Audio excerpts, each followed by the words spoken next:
Football ലോകകപ്പ് മത്സരാവേശത്തിന്റെ ഭാഗമായിരിക്കുകയാണ് കോഴിക്കോട് മേഖലാ ശാസ്ത്ര കേന്ദ്രവും. മലബാറിലെ ആരാധകർക്ക് ഫുട്ബോളിന്റെ ചരിത്രവും പരിണാമവും വിശദീകരിക്കുന്ന പ്രദർശനമാണ് പ്ലാനറ്റോറിയത്തിൽ ഒരുക്കിയിട്ടുള്ളത്. ജനപ്രിയ കായിക ഇനത്തിന് പിന്നിലെ ശാസ്ത്രം, സാങ്കേതികവിദ്യ, ഗണിതശാസ്ത്രം, മനുഷ്യ ശരീരത്തിന്റെ പ്രകടനശേഷി എന്നിവയെല്ലാം പ്ലാനറ്റോറിയത്തിലെ പ്രദർശനത്തിന്റെ പ്രധാന ആകർഷണങ്ങളാണ്.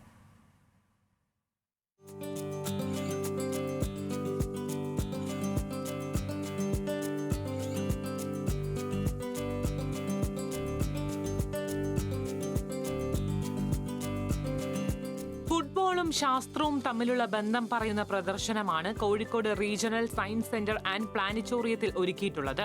4 അടി ഉയരമുള്ള ഫിഫ ലോകകപ്പ് ട്രോഫി മാതൃക, മൾട്ടിമീഡിയ അവതരണങ്ങൾ, ഫുട്ബോൾ ശാസ്ത്രീയ തത്വങ്ങൾ വിശദീകരിക്കുന്ന വീഡിയോ പ്രദർശനങ്ങൾ എന്നിവയാണ് എക്സിബിഷന്റെ ആകർഷണം. ഫുട്ബോൾ കളിച്ചു രസിക്കാൻ പ്രത്യേകം തയ്യാറാക്കിയ ഗോൾ ബോക്സും പ്രദർശനത്തിലെ കൗതുക കാഴ്ചയാണ്.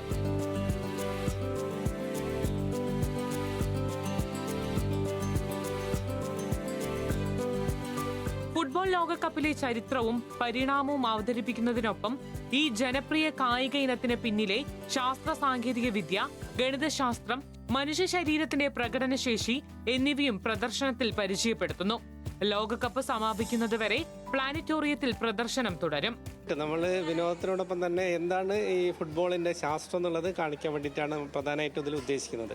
ഇപ്പോൾ ഓരോരോ കാലഘട്ടത്തിലെ ഫുട്ബോൾ കാലഘട്ടത്തിൽ അതിലെന്തൊക്കെ മാറ്റങ്ങൾ വന്നിട്ടുണ്ട്, അതുപോലെ അതിലെ റെഫറിയുടെ സിസ്റ്റം എന്തൊക്കെ മാറിയിട്ടുണ്ട്. അപ്പോൾ അങ്ങനെ കാര്യങ്ങൾ അതിലൊക്കെ കൂടുതൽ സയൻസ് ആൻഡ് ടെക്നോളജി എങ്ങനെയാണ് അതിൽ ഉപയോഗിച്ചിരിക്കുന്നത്. അപ്പോൾ അതുകൂടാതെ തന്നെ ഇതിൻ്റെ ഒരു കളിയുടെ ശാസ്ത്രം എന്താണ്. ഇപ്പോൾ ഒരാളൊരു ഫുട്ബോൾ കളിക്കുന്ന സമയത്ത് ഇപ്പോൾ ചില ഒറ്റ ഫ്രീ കിക്കൊക്കെ പറഞ്ഞ് കിക്ക് അടിക്കുന്ന സമയത്ത് അത് നേരെ ഗോൾ പോസ്റ്റിലേക്ക് വന്ന് വീഴുന്നു. അപ്പോൾ ആ സമയത്ത് ബോളിന് എന്തൊക്കെ വ്യതിയാനങ്ങൾ വരുന്നുണ്ട്. അപ്പോൾ ഇതിൻ്റെ പിന്നിലെല്ലാം സയൻസാണ് ശരിക്കും പറഞ്ഞു കഴിഞ്ഞാൽ.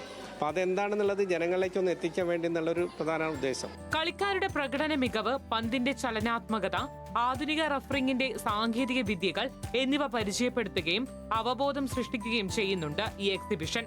നിരവധി വിദ്യാർത്ഥികളാണ് പ്രദർശനം കാണാൻ പ്ലാനറ്റോറിയത്തിലെത്തുന്നത്. ന്യൂസ് മലയാളം, കോഴിക്കോട്.